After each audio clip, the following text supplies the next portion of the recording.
ये कहानी है एक ऐसे लड़के की जो अपनी पढ़ाई पूरी करने के लिए पेरिस जाता है, पर यहाँ वो दो ऐसे भाई बहन से मिलता है जिनकी हरकतें देखकर आप भी हैरान हो जाओगे। हेलो दोस्तों, आज हम जिस मूवी को एक्सप्लेन करने वाले हैं उस मूवी का नाम है ड्रीमर्स। मूवी स्टार्ट होती है और हम एक लड़के को देखते हैं जिसका नाम मैथ्यू था। अपनी पढ़ाई पूरी करने के लिए अमेरिका से पेरिस आता है। उसे मूवी देखना काफी पसंद था। एक दिन जब वो मूवी देखने जाता है तब वहाँ उसे एक लड़की मिलती है जिसका नाम इजाबेल था। वो मैथ्यू से कहती है कि मैंने तुम्हें पहले भी यहाँ देखा है, तुम यहाँ अकेले ही आते हो? तब मैथ्यू कहता है कि मुझे पेरिस आए हुए कुछ ही दिन हुए हैं, इसलिए यहाँ मेरा कोई फ्रेंड नहीं है। तब इजाबेल उसे अपने भाई से मिलाती है जिसका नाम थियो था। वो तीनों बैठकर बातें कर रहे थे, लेकिन तभी पुलिस वहाँ लाठीचार्ज कर देती है, जिससे बचकर ये तीनों वहाँ से भाग जाते हैं। अब मैथ्यू उनसे मिलकर बहुत खुश था क्योंकि उसे नए दोस्त मिल गए थे। घर पहुंचकर मैथ्यू अपनी मॉम को एक लेटर लिखता है, पर जब से वो इजाबेल से मिला है वो बस उसके बारे में ही सोचने लगता है। अगली सुबह थियो का कॉल आता है। वो उसे अपने घर डिनर के लिए बुलाता है। मैथ्यू जब उनके घर जाता है तब इजाबेल अपनी मॉम डैड से उसे मिलाती है। अब डिनर के टाइम इजाबेल के डैड बहुत सारा ज्ञान बांटने लगते हैं, पर मैथ्यू का ध्यान तो बस एक ही चीज पर था, वो थी इजाबेल। डिनर के बाद इजाबेल की मॉम मैथ्यू को आज रात यहीं रुकने को कहती है। अगले दिन इजाबेल के मॉम डैड को किसी काम से बाहर जाना था, पर जाने से पहले वो अपने बच्चों के लिए एक चेक छोड़ते हैं ताकि वो इस घर में आराम से रह सके। उनके जाने के बाद मैथ्यू इन दोनों से कहता है कि मुझे अपने घर जाना चाहिए, पर वो दोनों उसे नहीं जाने देते। इजाबेल मैथ्यू को एक किस करती है, साथ ही वो अपने भाई को भी किस करती है और वहाँ से चली जाती है। ये देखकर मैथ्यू को बहुत अजीब लगता है। इसके बाद थियो उसे उसका कमरा दिखाता है। रात को मैथ्यू की नींद उड़ जाती है। जब वो टॉयलेट से वापस आ रहा था तब उसकी नजर उन दोनों भाई बहन पर पड़ती है जो बिना कपड़ों के एक ही बेड पर सोए हुए थे। यह देखकर मैथ्यू की आंखें खुली की खुली रह जाती है क्योंकि अब तक वो इजाबेल के सपने देख रहा था। वो चुपचाप अपने कमरे में जाके सो जाता है। अगली सुबह इजाबेल मैथ्यू को जगाने आती है। वो उस पर चढ़कर उसे किस करती है। ये देखकर मैथ्यू डर जाता है क्योंकि उसने सिर्फ अंडरवियर ही पहना था। इसके बाद इजाबेल उसे बाथरूम में ले जाती है जहाँ थियो पहले से ही बिना कपड़ों के नहा रहा था। ये देखकर मैथ्यू उससे कहता है कि तुम्हारी बहन यहाँ है, तुम बिना कपड़ों के उसके सामने कैसे रह सकते हो? इस पर वो दोनों कहते हैं कि काफी हद तक हम दोनों एक जैसे हैं, इसलिए हम दोनों ये सब करने में कोई शर्म नहीं रखते हैं। थियो उनसे कहता है कि हमारे डैड एक महीने तक घर नहीं आएंगे, इसलिए तुम हमारे साथ इस घर में रह सकते हो। मैथ्यू इजाबेल पर लट्टू था, इसलिए वो उसकी बात मान लेता है और उनके साथ रहने लगता है। एक रात ये तीनों गेम खेलते हैं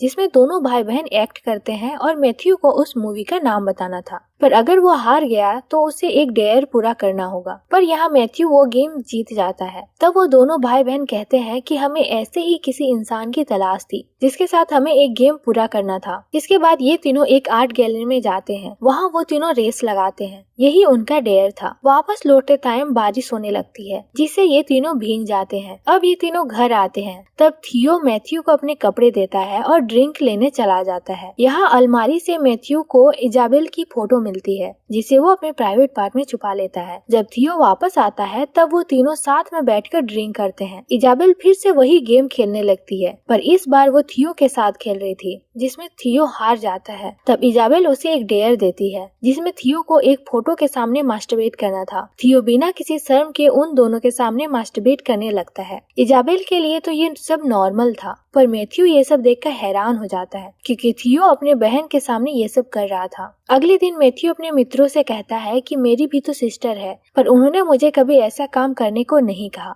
तुम दोनों ये सब कैसे करते हो और क्यों करते हो?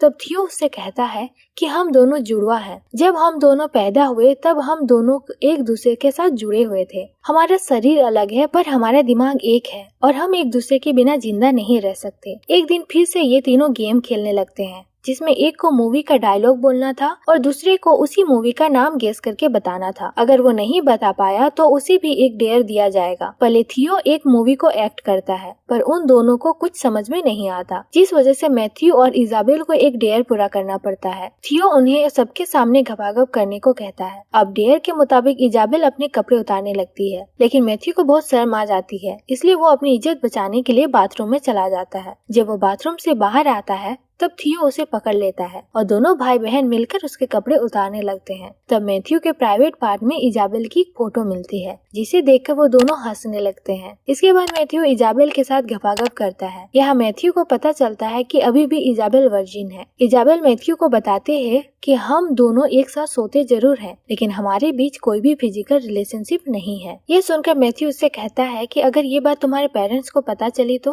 क्या होगा। इजाबेल कहती है कि ऐसा कभी नहीं होगा और अगर उन्हें पता चल गया तो वो सुसाइड कर लेगी। कुछ दिनों बाद उनके पास पैसे जो थे वो सारे खर्च हो जाते हैं, क्योंकि अब तो वो काफी अय्याशी कर रहे थे। अब इजाबेल घर के राशन से खाना बनाती है, पर वो खाना कोई भी नहीं खा पाता। अब पैसे ना होने की वजह से उन्हें काम करना पड़ता है। एक दिन मैथ्यू और थियो एक ही टब में नहा रहे थे, तब इजाबेल वहाँ आती है और उनके साथ नहाने लगती है। इसी बीच इजाबेल मैथ्यू से कहते हैं कि तुम हमसे प्यार करती हो, ये तुम्हें साबित करना होगा। अब ये बोलकर वो दोनों मैथ्यू के प्यूबिक हेयर को काटने लगते हैं। मैथ्यू को ये सब अच्छा नहीं लगता। वो इन दोनों पर गुस्सा हो जाता है। वो उनसे कहता है कि तुम दोनों बच्चों जैसी हरकतें क्यों करते हो। मैथ्यू इजाबेल से कहता है आज तक तुम्हारा कोई भी बॉयफ्रेंड इसीलिए नहीं है क्योंकि तुम हमेशा अपने भाई का कहना मानती हो। मैथ्यू के कहने पर इजाबेल उसके साथ डेट पर जाती है। वो उसकी गर्लफ्रेंड बन जाती है। वहीं दूसरी तरफ थियो भी एक लड़की को डेट करता है और उसे घर लाकर उसके साथ गपागप करता है। जब मैथ्यू और इजाबेल घर आते हैं तब इजाबेल देखती है कि थियो किसी और लड़की के साथ सोया हुआ है। ये देखकर इजाबेल को काफी जेलस फील होता है और वो बहुत रोने लगती है। इसके बाद थियो और मैथ्यू साथ में वाइन पीते हैं और बातें करने लगते हैं। तभी वहाँ इजाबेल आती है और वो उन दोनों को टेरेस में ले जाती है, जहाँ वो दोनों भाई बहन बचपन में सोया करते थे। अब ये तीनों बिना कपड़ों के ऐसे ही सो जाते हैं। जब सुबह उसके मॉम डैड घर पे आते हैं तब वो उन लोगों को बिना कपड़ों के सोते हुए देख लेते हैं। ये देखकर उनकी आंखें खुली की खुली रह जाती है, लेकिन वो उनको उठाए बिना वहाँ से